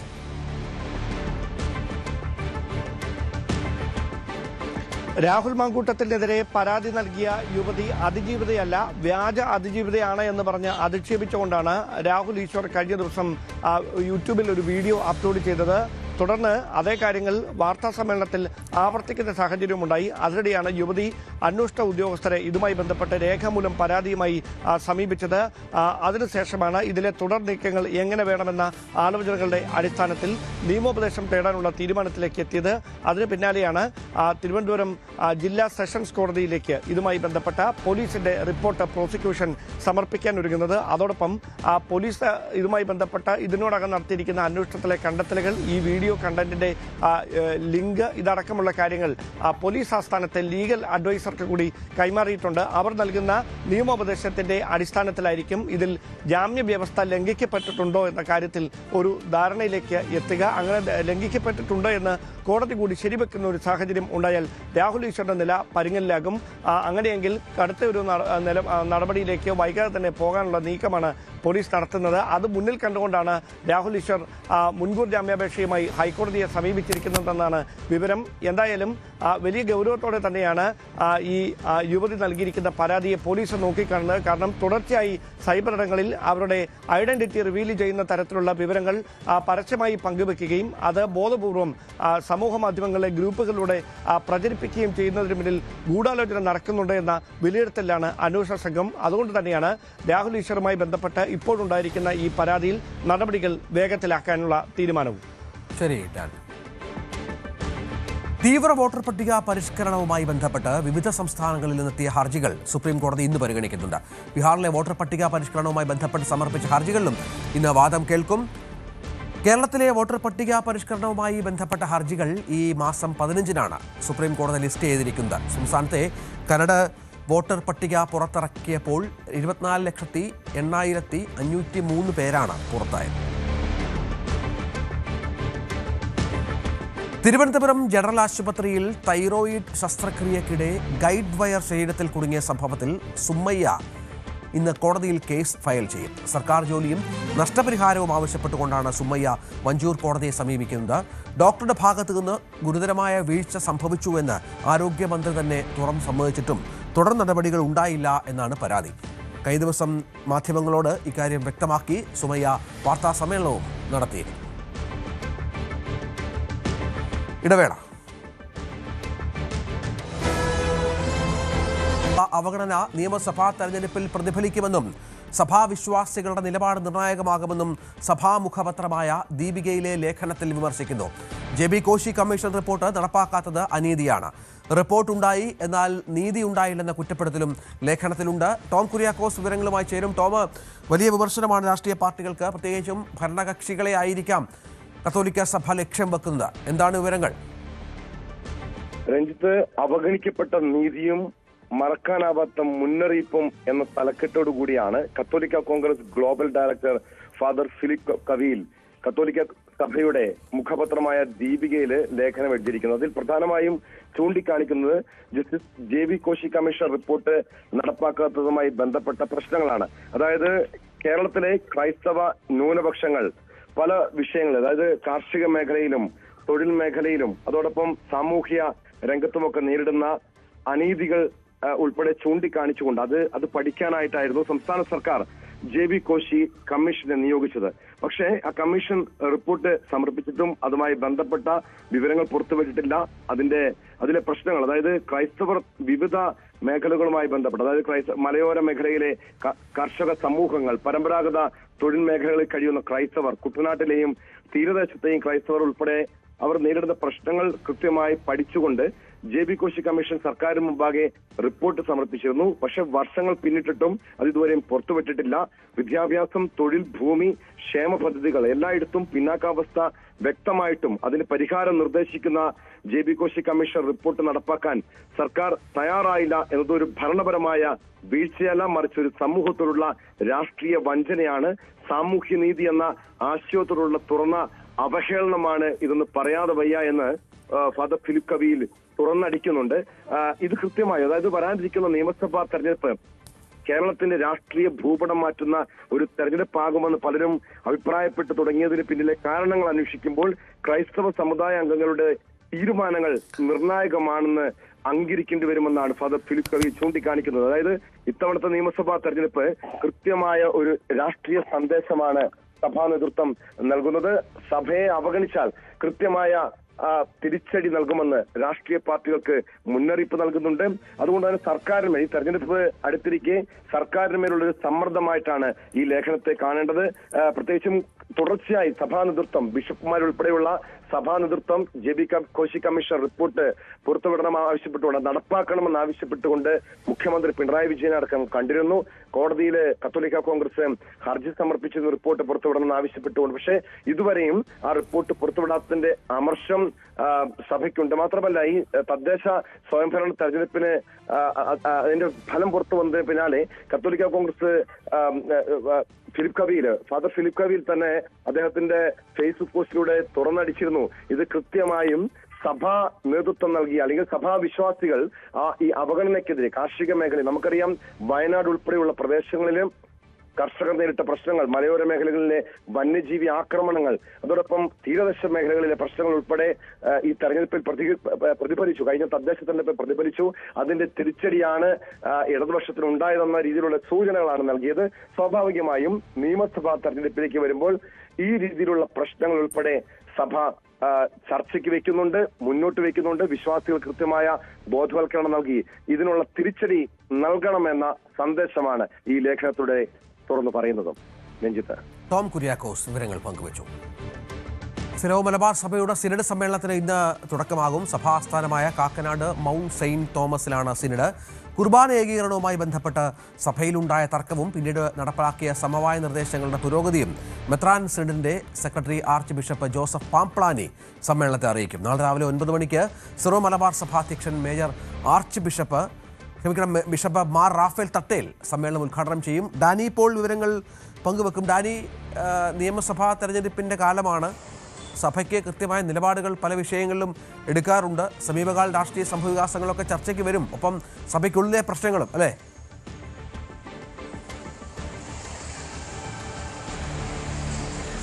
രഞ്ജിത്ത്, ഇപ്പോൾ സഭയുടെ ഒരു ശീതകാല സിനഡാണ് അന്ന് ആരംഭിക്കുന്നത്. ഇന്ന് പ്രാർത്ഥന പരിപാടികളോടുകൂടിയുള്ള ഒരു ദിവസം എന്നതാണ് ഇന്ന്. ഔദ്യോഗികമായ ചർച്ചകളിലേക്ക് കാര്യങ്ങളിലേക്കെല്ലാം തന്നെ നാളെ സഭാ അധ്യക്ഷൻ ബിഷപ്പ് റാഫേൽ തട്ടിൽ ഉദ്ഘാടനം ചെയ്യുന്നതോടുകൂടിയാണ് ചർച്ചകളിലേക്ക് വരുന്നത്. എന്തായാലും ഇതിൽ പ്രധാനമായും ചർച്ചകൾ നടക്കുന്നത് സഭയ്ക്കകത്തും പുറത്തുമുള്ള വിഷയങ്ങളെല്ലാം തന്നെ ഇതിനകത്ത് ചർച്ചകളിലേക്ക് വരും എന്ന് തന്നെയാണ് പ്രതീക്ഷിക്കുന്നത്. സഭയ്ക്കകത്ത് എന്ന് പറയുമ്പോൾ ഇപ്പോൾ ഈ കുർബാന ഏകീകരണ വിഷയവുമായിട്ട് ഇപ്പോഴും അത്തരം ചർച്ചകളും അതോടൊപ്പം തന്നെ ചില ഇടത്തെ തർക്കങ്ങളും ഒന്നും അവസാനിക്കാത്ത ഒരു ഘട്ടത്തിൽ തന്നെയാണ് ഇപ്പോഴും നിലനിൽക്കുന്നത്. എറണാകുളം സെൻറ്റ് മേരീസ് ബസിലിക്കയിലടക്കം വലിയ രീതിയിലുള്ള തർക്കങ്ങൾ നിലനിൽക്കുന്നു. പല പള്ളികളിലും ഒരു സമവായത്തിലേക്ക് എത്താൻ കഴിയാതെ വന്നു, തുറക്കാൻ കഴിയാത്ത ഒരു സാഹചര്യത്തിലേക്ക് വരുന്നു. ചിലയിടങ്ങളിൽ കുർബാന പോലും നടത്താൻ കഴിയാത്ത സ്ഥിതിയുണ്ട്. അപ്പോൾ ഇത്തരം കാര്യങ്ങളിലെല്ലാം തന്നെ അതിൻ്റെ ഒരു വിശദമായ റിപ്പോർട്ട് സഭ സിനഡ് സെക്രട്ടറി എന്ന നിലയിൽ ആർച്ച് ബിഷപ്പ് ജോസഫ് പാംപ്ലാനി അവതരിപ്പിക്കുകയും ചെയ്യും. കാരണം ചില സമവായങ്ങൾ ഉണ്ടാക്കി എങ്കിൽ എന്തുകൊണ്ട് അത് നടപ്പായില്ല എന്നതടക്കം ആരാണ് എങ്ങനെയാണ് ഇതിൻ്റെ ഒരു ചർച്ചകൾ ഈ ഘട്ടത്തിൽ എത്തി നിൽക്കുന്നത്, എന്തെല്ലാം തടസ്സങ്ങൾ ഇപ്പോൾ എറണാകുളം അങ്കമാലി അതിരൂപതയിൽ പ്രത്യേകിച്ചും അഭിമുഖീകരിക്കുന്നുണ്ട് എന്നതെല്ലാമുള്ള വിശദമായ ഒരു റിപ്പോർട്ട് അടക്കം ഇതിൽ ഈ സിനഡിൽ ഉണ്ടാകുമെന്ന് തന്നെയാണ് നമ്മൾ പ്രതീക്ഷിക്കുന്നത്. ഒപ്പം തന്നെയാണ് സഭയ്ക്ക് പുറത്തുള്ള വിഷയങ്ങൾ, അത് സാമൂഹികമാണ്, രാഷ്ട്രീയപരമാണ്. ചില വിഷയങ്ങളിലെല്ലാം തന്നെ സർക്കാരിൻ്റേതായ ചില നയങ്ങളെ തന്നെയും പലപ്പോഴും അത് ചോദ്യം ചെയ്യുന്ന രീതിയിലടക്കം സഭയ്ക്ക് ചില നിലപാടുകൾ എടുക്കേണ്ടി വന്ന സാഹചര്യങ്ങളടക്കം ഉണ്ടായിട്ടുണ്ട്. അതോടൊപ്പം തന്നെയാണ് രാജ്യത്ത് പലയിടങ്ങളിലുമായിട്ട് ഈ പ്രേക്ഷിത പ്രവർത്തനവും മറ്റും നടത്തുന്നവർക്ക് നേരെ നടക്കുന്ന ഒരു കടന്നുകയറ്റങ്ങൾ, അതോടൊപ്പം ക്രിസ്തുമസ് കാലത്തും പോലും ഉണ്ടായിരുന്ന ചില അക്രമ സംഭവങ്ങൾ രാജ്യത്തിൻ്റെ പല ഭാഗങ്ങളിലും ഉണ്ടായ പലപ്പോഴുമെല്ലാം തന്നെ സിറോ മലബാർ സഭയുടെ പുരോഹിതർ അല്ലെങ്കിൽ കന്യാസ്ത്രീ സമൂഹം തന്നെ, അവർക്ക് കീഴിൽ വരുന്ന പുരോഹിതരും കന്യാസ്ത്രീ സമൂഹം തന്നെയാണ് പലപ്പോഴും ആക്രമിക്കപ്പെടുന്നത് എന്നതടക്കമുള്ള കാര്യങ്ങൾ. അപ്പോൾ ഈ വിഷയങ്ങളിലെല്ലാം വളരെ ശക്തമായ രീതിയിലുള്ള പ്രതിഷേധങ്ങളെല്ലാം സഭയ്ക്കകത്തും നിലനിൽക്കുന്നുണ്ട്. കാരണം മേൽത്തട്ടിൽ വലിയ രീതിയിലുള്ള ഈ രാഷ്ട്രീയ ഔന്നത്യത്തിൽ നിൽക്കുന്നവരായിട്ട് ഭരണത്തിലിരിക്കുന്നവരുമായിട്ടെല്ലാം തന്നെ ചർച്ചകൾ നടക്കുന്നു, അല്ലെങ്കിൽ അവരുമായിട്ട് സമവായങ്ങൾ ഉണ്ടാകുമ്പോൾ എന്തുകൊണ്ട് അത് കീഴ്ത്തട്ടിലേക്ക് പോകുമ്പോൾ, താഴേക്ക് പോകുമ്പോൾ ഇത്തരം തിരിച്ചടികൾ നേരിടുന്നു എന്നൊരു പൊതു ചോദ്യം സഭയ്ക്കകത്ത് തന്നെ ബാക്കി നിൽക്കുന്നുണ്ട്. അപ്പോൾ ഇത്തരം കാര്യങ്ങളെല്ലാം തന്നെ സിനഡിൽ ചർച്ചയ്ക്ക് വന്നേക്കാമെന്ന് തന്നെയാണ് സ്വാഭാവികമായും പ്രതീക്ഷിക്കുന്നത്. 10-ാം തീയതി വരെയാണ് സിനഡ് നീണ്ടു നിൽക്കുന്നത്. ഈ തീരുമാനങ്ങൾ, ചർച്ചകൾ സംബന്ധിയായ കാര്യങ്ങളുടെ ഒരു വിശദമായ ഒരു വ്യക്തതയും 10-ന് ഇതുമായി ബന്ധപ്പെട്ടുകൊണ്ട് സിനഡിന് ശേഷം വിശദീകരിക്കുമെന്ന് തന്നെയാണ് പ്രതീക്ഷിക്കുന്നത്. ശരി, ശബരിമല സന്നിധാനത്തേക്ക് തീർത്ഥാടക പ്രവാഹം 1,05,650 തീർത്ഥാടകർ ഇന്നലെ ദർശനം നടത്തി. മകരവിളക്ക് ഉത്സവത്തിന് നട തുറന്ന ശേഷമുള്ള ഏറ്റവും വലിയ തിരക്കാണ് ഇന്നലെ അനുഭവപ്പെട്ടത്. ഇന്നും സന്നിധാനം വരെ നിയന്ത്രണങ്ങളോടെയാണ് തീർത്ഥാടകരെ പ്രവേശിപ്പിക്കുന്നത്. ശബരിമല സന്നിധാനത്ത് മകരവിളക്ക് തീർത്ഥാടന കാലത്ത് ഏറ്റവും തിരക്ക് അനുഭവപ്പെട്ട ദിവസമായിരുന്നു ഇന്നലെ. 1,05,680 തീർത്ഥാടകർ ഇന്നലെ സന്നിധാനത്തെത്തിയെന്നാണ് പോലീസിന്റെ കണക്കുകൾ. ഇന്നും വലിയ തിരക്കാണ് അനുഭവപ്പെടുന്നത്. പമ്പയിൽ നിന്ന് തന്നെ നിയന്ത്രണങ്ങൾ തീർത്ഥാടകർക്ക് ഏർപ്പെടുത്തുന്നുണ്ട്. പമ്പയിൽ ഇതിനോടകം തന്നെ തീർത്ഥാടകരുടെ കാത്തു നിൽക്കുന്നവരുടെ വരി 10 സെഗ്മെന്റായിട്ട് മാറിക്കഴിഞ്ഞിരിക്കുന്നു. 15-20 മിനിറ്റിന്റെ ഇടവേളയിലാണ് തീർത്ഥാടകരെ സന്നിധാനത്തേക്ക് കയറ്റിവിടുന്നത്. ശബരി പീഠം മുതൽ തീർത്ഥാടകർക്ക് നിയന്ത്രണം ഏർപ്പെടുത്തിയിട്ടുണ്ട്. അതായത് പമ്പ മുതൽ സന്നിധാനം വരെയുള്ള യാത്രയിൽ ശബരി പീഠത്തിൻ്റെ ഭാഗത്തു നിന്നും തിരക്ക് ആരംഭിക്കുകയാണ്. അവിടെ നിന്നും കൃത്യമായ ഇടവേളകളിൽ മാത്രമേ സന്നിധാനത്തേക്ക് എത്തിച്ചേരാൻ കഴിയുള്ളൂ. അതായത് 8 മണിക്കൂർ വരെ കാത്തു നിൽക്കേണ്ട സാഹചര്യം നിലവിൽ സന്നിധാനത്തുണ്ട് എന്ന് തന്നെയാണ് ഈ തിരക്ക് സൂചിപ്പിക്കുന്നത്. വരും ദിവസങ്ങളിൽ സമാനമായ ഒരു സാഹചര്യം തന്നെ ഉണ്ടാകുമെന്ന കണക്കുകൂട്ടലാണ് അധികൃതർക്കുള്ളത്. കഴിഞ്ഞ ഈ ദിവസങ്ങളിലെല്ലാം തന്നെ 1,00,000-നടുത്തും 1,00,000-ന് മുകളിലും തീർത്ഥാടകർ സന്നിധാനത്ത് എത്തിയിട്ടുണ്ട്. ഈ മകരവിളക്ക് തീർത്ഥാടനത്തിന് നട തുറന്നതിന് ശേഷം ഈ ദിവസങ്ങളിൽ ഏകദേശം 6.25 ലക്ഷത്തോളം തീർത്ഥാടകരാണ് സന്നിധാനത്തെത്തിയതെന്നാണ് കണക്കുകൾ സൂചിപ്പിക്കുന്നത്. ഇനിയുള്ള ദിവസങ്ങളിൽ സമാനമായ ഒരു സാഹചര്യം തന്നെയാകും ഉണ്ടാവുക. അത് മുന്നിൽ കണ്ട് കൂടുതൽ പോലീസിനെയും RAF-നെയും ഒക്കെ വിന്യസിക്കുന്ന നടപടികളും ആരംഭിക്കുന്നുണ്ട്. അടുത്ത ദിവസം തന്നെ ഈ ഒരു മകരവിളക്ക് തീർത്ഥാടനത്തിൻ്റെ കാര്യങ്ങൾ വിലയിരുത്താനുള്ള അവലോകന യോഗവും ചേരും. എന്നാണെങ്കിലും വലിയ തിരക്ക് സന്നിധാനത്ത് തുടരുകയാണ്. പമ്പ മുതൽ സന്നിധാനം വരെ എത്തിച്ചേരുവാൻ 7-8 മണിക്കൂർ എടുക്കുന്ന സാഹചര്യമാണ് നിലവിലുള്ളത്. സന്നിധാനത്ത് എത്തുന്ന തീർത്ഥാടകർ പോകാതെ തമ്പടിച്ച് ഇവിടെ തന്നെ നിൽക്കുന്നതും ഈ തിരക്ക് വർദ്ധിക്കുന്നതിന് കാരണമാകുന്നെന്ന് പോലീസ് പറയുന്നുണ്ട്. വൈകുന്നേരങ്ങളിൽ കയറുന്നവർ രാവിലെ നെയ്യഭിഷേകവും ദർശനവും കഴിഞ്ഞ് വളരെ വൈകിയാണ് ഇവിടെ മലയിറങ്ങുക. ഒരുപക്ഷെ ഈ വരുന്നവരിൽ പലരും ഇവിടെ തമ്പടിക്കുന്നുണ്ട് മകരവിളക്ക് തീർത്ഥാടനത്തോടനുബന്ധിച്ചുള്ള പ്രാർത്ഥനകൾക്കും മറ്റുമായിട്ട്. അതുകൊണ്ട് തന്നെ സന്നിധാനത്ത് തിരക്ക് തുടരുന്ന ഒരു സാഹചര്യം തന്നെയാണ് നിലവിലുള്ളത്. സന്നിധാനത്ത് നിന്നും CB അനുമോദ്, ന്യൂസ് 18. ശബരിമല സന്നിധാനത്ത് ഡ്യൂട്ടിയിലുണ്ടായിരുന്ന പോലീസ് ഉദ്യോഗസ്ഥൻ മരിച്ചു. Muvattupuzha police station senior civil police ഓഫീസറായ JNK ആണ് മരിച്ചത്. സന്നിധാനം വടക്കേനട ഭാഗത്ത് ജോലി നോക്കി വന്നിരുന്ന ഇദ്ദേഹത്തെ ഹൃദയ സംബന്ധമായ അസുഖത്തെ തുടർന്ന് സന്നിധാനം ആശുപത്രിയിൽ എത്തിച്ചു. പിന്നീട് പമ്പ ആശുപത്രിയിൽ എത്തിച്ചുവെങ്കിലും രാത്രി 1 മണിയോടെ മരണം സംഭവിക്കുകയായിരുന്നു. കോതമംഗലം കുട്ടമ്പുഴ സ്വദേശിയാണ് ജയൻ. ഒരിടവേള കൂടി.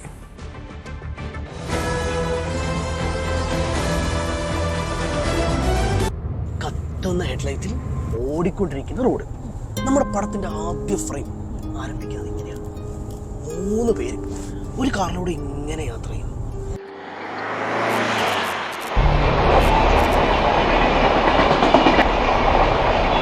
പെട്ടെന്ന് ഇതാ എന്തോ കണ്ട് ബ്രേക്ക് ചവിട്ടുന്നു. എന്തുവാടേ അവനല്ലേ പറഞ്ഞത്, നീ എന്തിനാ ചവിട്ടുന്നേ?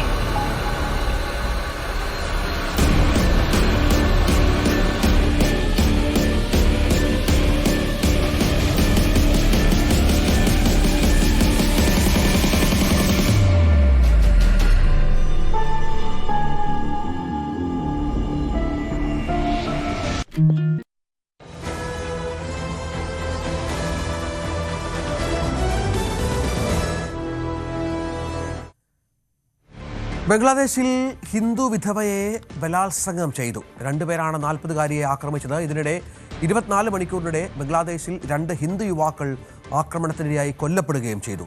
ജഷോർ ജില്ലയിലെ റാണ പ്രതാപ് എന്നയാളെ വെടിവെച്ചും നാൻസിംഗ് ജില്ലയിൽ മോനി ചക്രവർത്തിയെ ക്രൂരമായി കുത്തിയുമാണ് കൊന്നത്. 3 ആഴ്ചക്കിടെ 6 ഹിന്ദു യുവാക്കളാണ് രാജ്യത്ത് കൊല്ലപ്പെടുന്നത്.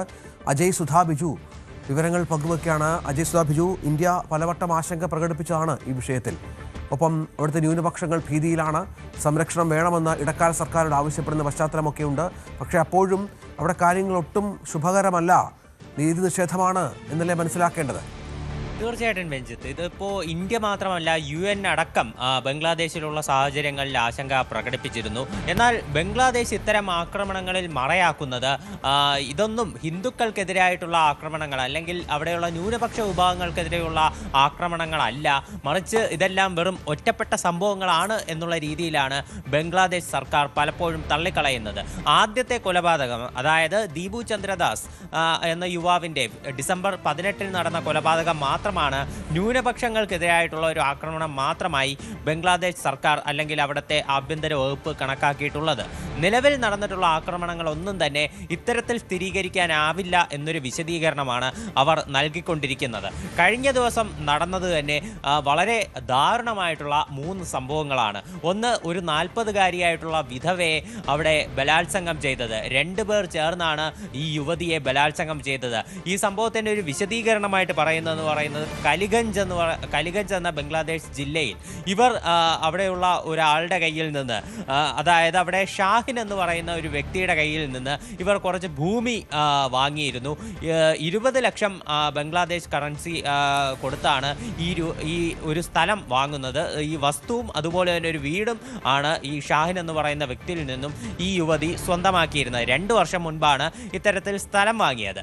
എന്നാൽ ഈ സ്ഥലം വാങ്ങിയ ഈ 20 ലക്ഷം ബംഗ്ലാദേശ് കറൻസി പോരാ, കൂടുതൽ പണം തങ്ങൾക്ക് വേണം എന്ന് ആവശ്യപ്പെട്ടുകൊണ്ട് ഇയാൾ നിരവധി തവണ ഈ യുവതിയെ ഭീഷണിപ്പെടുത്തിയിരുന്നു. എന്നാൽ കരാറിൽ കൊടുത്തിരുന്ന ആ പണം നൽകി സെറ്റിൽ ചെയ്തതാണ്. ഇനി കൂടുതൽ പണം നൽകാൻ സാധിക്കില്ല എന്ന് യുവതി പല ആവർത്തി പറഞ്ഞു. എന്നാൽ കഴിഞ്ഞ ദിവസം ഇയാളും സഹോദരനും കൂടി ഈ യുവതി താമസിച്ചിരുന്ന വീട്ടിലേക്ക് അതിക്രമിച്ച് കയറി ഇവരെ ബലാത്സംഗം ചെയ്യുകയായിരുന്നു. ബലാത്സംഗം ചെയ്യുക മാത്രമല്ല, ഇവരുടെ കയ്യിൽ നിന്ന് ഏതാണ്ട് 50,000 ബംഗ്ലാദേശ് കറൻസി ആവശ്യപ്പെടുകയും ചെയ്തു. ഇത് ഇന്ത്യൻ രൂപയിൽ ഏതാണ്ട് 37,000 രൂപയോളം വരും. അപ്പോൾ ഈ ഒരു പണം ഇവർ നൽകാനാവില്ല എന്ന് വിസമ്മതം പ്രകടിപ്പിക്കുകയും ചെയ്തു. ഇത് ആ ഒരു ബലാത്സംഗം ചെയ്തതിന് ശേഷമാണ് ഈ പണം ആവശ്യപ്പെടുന്നത്. ഇവർ ഈ പണം നൽകാൻ സാധിക്കില്ല എന്ന് പറഞ്ഞതോടെ പ്രകോപിതരായ ഈ 2 പേർ ഇതിൽ മാത്രം ഒതുക്കി നിർത്തിയില്ല. ഇവരെ ആ വീട്ടിൽ നിന്ന് വലിച്ചിഴച്ചു കൊണ്ടുപോയി ഒരു മരത്തിൽ കെട്ടിയിട്ട് ഇവരുടെ മുടി മുറിക്കുകയും ചെയ്തു. മാത്രമല്ല, കത്തിച്ചു വെച്ച സിഗരറ്റ് ഇവരുടെ ദേഹത്ത് വെച്ച് കെടുത്തുകയും ചെയ്യുന്ന വളരെ ക്രൂരമായിട്ടുള്ള ഒരു പ്രവൃത്തിയിലാണ് ഇവർ ഏർപ്പെട്ടത്. ഈ സംഭവത്തിൽ ഇവർ നിലവിൽ പോലീസിൽ പോലീസിൽ പരാതി നൽകിയിട്ടുണ്ട്. പോലീസ് അന്വേഷണം തുടരുകയാണെന്നും കർശനമായിട്ടുള്ള നടപടി സ്വീകരിക്കുമെന്നും അറിയിച്ചിട്ടുണ്ട്. ഇതിനിടയിൽ 2 യുവാക്കൾ കൂടി 24 മണിക്കൂറിനിടെ ബംഗ്ലാദേശിൽ കൊല്ലപ്പെടുന്ന ഒരു സാഹചര്യം ഉണ്ടായിട്ടുണ്ട്.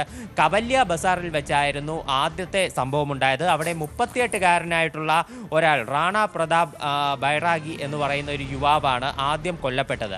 ഇയാൾ ബംഗ്ലാദേശിലുള്ള ഒരു പ്രാദേശിക പത്രത്തിൻ്റെ എഡിറ്ററായിരുന്നു. അവിടെയുള്ള ദൈനിക് ബി.ഡി. ഖബർ എന്ന് പറയുന്ന പത്രം നടത്തി വരികയായിരുന്നു. ഈ പത്രത്തിൻ്റെ എഡിറ്റർ മാത്രമല്ല, ഇയാൾ അവിടെ തന്നെ ആ ബസാറിൽ തന്നെ ഒരു ഐസ് ഫാക്ടറി നടത്തി വരികയായിരുന്നു. ഇന്നലെ ഏതാണ്ട് ഉച്ചയോടെയായിരുന്നു ഈ സംഭവം ഉണ്ടായത്. ഇയാളെ ഈ ഐസ് ഫാക്ടറിയിൽ നിൽക്കുന്ന സമയത്ത് 3 ആളുകൾ മോട്ടോർ സൈക്കിളിൽ അവിടേക്ക് എത്തി ഇയാളെ ഫാക്ടറിയിൽ നിന്ന് വിളിച്ചിറക്കി പുറത്തേക്ക് കൊണ്ടുവരികയായിരുന്നു. അതിനുശേഷം അവിടെ തന്നെയുള്ള ഒരു ഇടവഴിയിലേക്ക് ഇയാളെ കൊണ്ടുപോയി. ഈ ഇടവഴിയിൽ വെച്ച് ഇയാളെ വെടിവെച്ച് കൊല്ലുന്ന ഒരു സംഭവമാണ് ഉണ്ടായത്. ഇതിൽ പ്രതികൾക്കായി അന്വേഷണം നടത്തി വരികയാണെന്നാണ് പോലീസ് നൽകുന്ന വിശദീകരണം. അതിനുശേഷം ഇന്നലെ രാത്രി തന്നെ 10 മണിയോടെ മറ്റൊരു യുവാവും ക്രൂരമായ ആക്രമണത്തിനിരയായി കൊല്ലപ്പെട്ടു. അത് നാർസിംഗ്ഡി ജില്ലയിലാണ് ഈ സംഭവം ഉണ്ടായത്.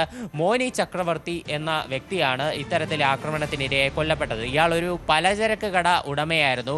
കട അടച്ച് രാത്രി 10 മണിയോടെ വീട്ടിലേക്ക് മടങ്ങുന്നതിനിടെയാണ് ഈ മോനി ചക്രവർത്തിക്ക് നേരെ ആക്രമണം നടന്നത്. നിരവധി പേർ കത്തിയും കോടാലിയുമായിട്ട് വന്ന് ഇയാളുടെ ശരീരമാസകരം കുത്തി പരിക്കേൽപ്പിച്ച് ഇയാളെ കൊല്ലുകയായിരുന്നു. ഇയാൾ സംഭവ സ്ഥലത്ത് തന്നെ വെച്ച് മരിച്ചു.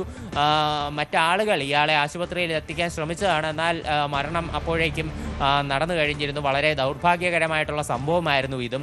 ഇത്തരത്തിൽ 2 യുവാക്കൾ കൂടി കൊല്ലപ്പെട്ടതോടെ കഴിഞ്ഞ 3 മാസത്തിനിടെ മൊത്തം 6 യുവാക്കളാണ് ബംഗ്ലാദേശിൽ കൂട്ടാക്രമണത്തിനിരയായി കൊല്ലപ്പെടുന്നത് വിവിധ സംഭവങ്ങളിൽ. നമുക്ക് ആദ്യം തൊട്ടൊന്ന് എടുത്തു നോക്കാം. ഡിസംബർ 18-നാണ് ദീപു ചന്ദ്രദാസ് എന്ന യുവാവ് കൊല്ലപ്പെടുന്നത്. അതിനുശേഷം ഡിസംബർ 24-ാം തീയതി അമൃത് മൊണ്ടാൽ എന്ന് പറയുന്ന ഒരു യുവാവ്, ഇയാൾക്ക് നേരെ ഈ മണി ലോണ്ടറിംഗ് ഉൾപ്പെടെ ആരോപിച്ചാണ് ഇയാളെ ആൾക്കൂട്ടം ആക്രമിച്ച് കൊല്ലുന്നത്.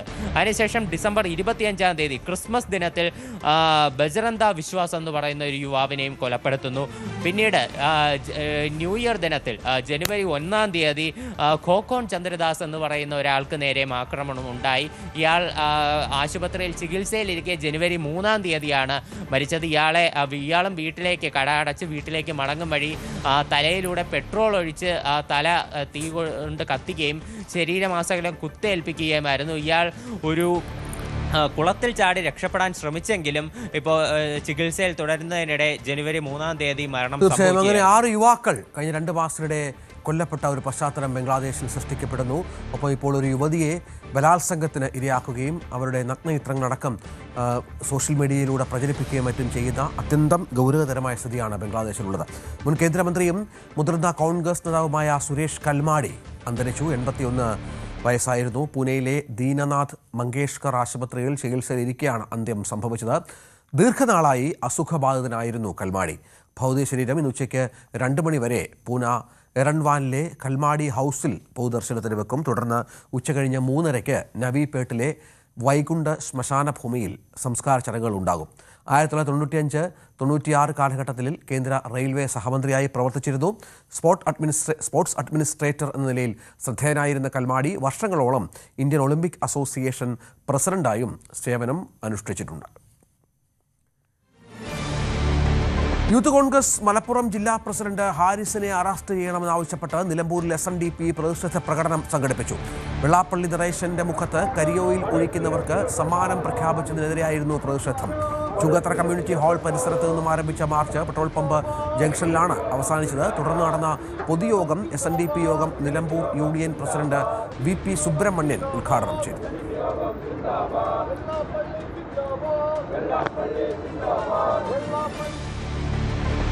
എറണാകുളം വടവുകോട് ബ്രഹ്മപുരം മാലിന്യ പ്ലാന്റിന് സമീപം ഓടിക്കൊണ്ടിരുന്ന കാറിന് തീപിടിച്ചു. ഇന്നലെ രാത്രിയാണ് അപകടം. പുക ശ്രദ്ധയിൽപ്പെട്ടതോടെ വാഹനത്തിലുണ്ടായിരുന്ന 3 പേർ പുറത്തിറങ്ങിയതിനാൽ വൻ ദുരന്തം ഒഴിവായി. പുറമ്പോക്കിലെ കാടിനും തീപിടിച്ചു. തൊട്ടടുത്ത ഇലക്ട്രിക് ലൈനിലേക്കും തീ പടർന്നത് ആശങ്ക വർദ്ധിപ്പിച്ചു. പിന്നീട് ഫയർഫോഴ്സ് എത്തിയാണ് തീ പൂർണ്ണമായും നിയന്ത്രണ വിധേയമായത്.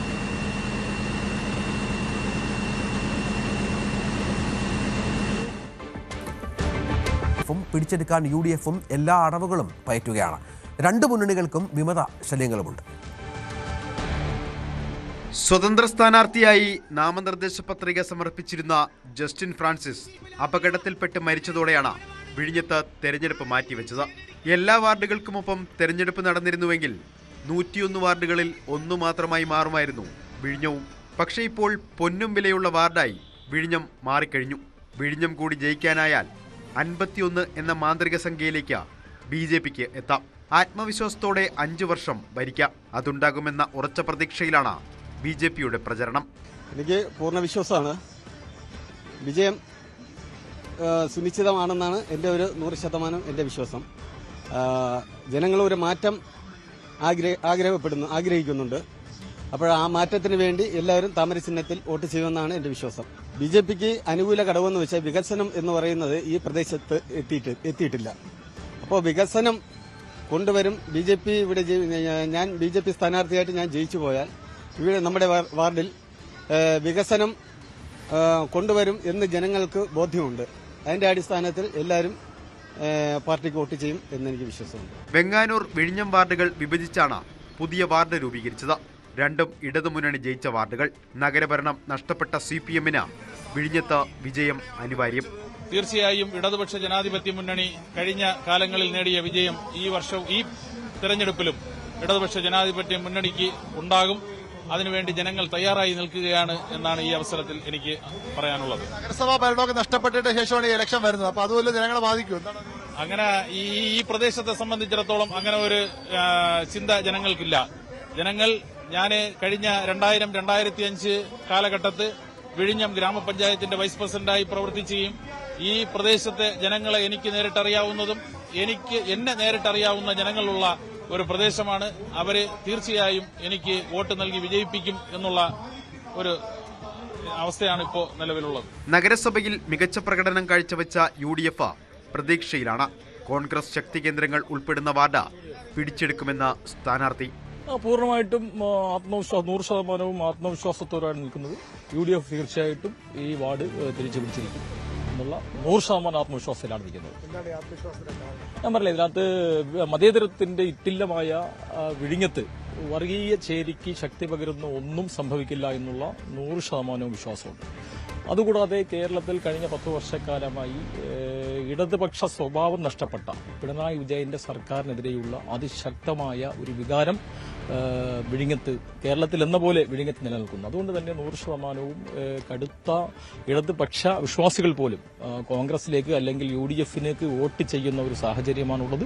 ഒരു വാർഡിൽ മാത്രം തെരഞ്ഞെടുപ്പ് നടക്കുന്നതിനാൽ 3 മുന്നണികളും സർവ്വശക്തി ഉപയോഗിച്ച് പ്രചരണം നടത്തുകയാണ്. CPM-ന് മുൻ കൌൺസിലറുടെ വിമത ഭീഷണിയുണ്ട്. യൂത്ത് കോൺഗ്രസ് നേതാവും കേരള കോൺഗ്രസ് ജോസഫ് വിഭാഗത്തിന്റെ സ്ഥാനാർത്ഥിയും UDF-ന് ഭീഷണി ഉയർത്തുന്നു. ന്യൂസ് 18 തിരുവനന്തപുരം. ഇടുക്കി അന്യാർതൊളു കമ്പംമെട്ട് പാതയിൽ വാഹനാപകടങ്ങൾ പതിവാകുന്നു. അന്യസംസ്ഥാനങ്ങളിൽ നിന്ന് എത്തുന്ന വാഹനങ്ങളാണ് അപകടത്തിൽപ്പെടുന്നത്.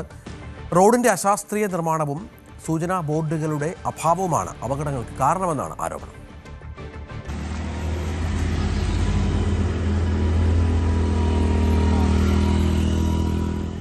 അന്തർ സംസ്ഥാന പാതയിൽ അന്യാർതൊളുവിന് സമീപത്തെ കൊടുംവളവിലും പാലത്തിന് സമീപത്തുമാണ് വാഹനാപകടങ്ങൾ തുടർക്കഥയാകുന്നത്. റോഡ് പുനർനിർമ്മിച്ച ശേഷം ഇരുഭാഗത്തുമായി 15-ലധികം വാഹനങ്ങൾ അപകടത്തിൽപ്പെട്ടു. നിയന്ത്രണം നഷ്ടപ്പെട്ട് താഴേക്ക് പതിച്ച് നിരവധി പേർക്കാണ് പരിക്കേറ്റത്. കൊടുംവളവുകളിലെ അപകട സാധ്യത വിവരിക്കുന്ന സൂചനാ ബോർഡുകളും ഇവിടെ സ്ഥാപിച്ചിട്ടില്ല. വേഗത നിയന്ത്രിക്കുന്നതിനായി ഹമ്പുകളുമില്ല. റോഡിന് സമീപം ക്രാഷ് ബാരിയറുകളും ഒരുക്കിയിട്ടില്ല. കഴിഞ്ഞ കുറേ വർഷങ്ങളായി പണി കഴിപ്പിച്ചത് മുതൽ നിരവധിയായ അപകടങ്ങൾ നടക്കുന്നുണ്ട്.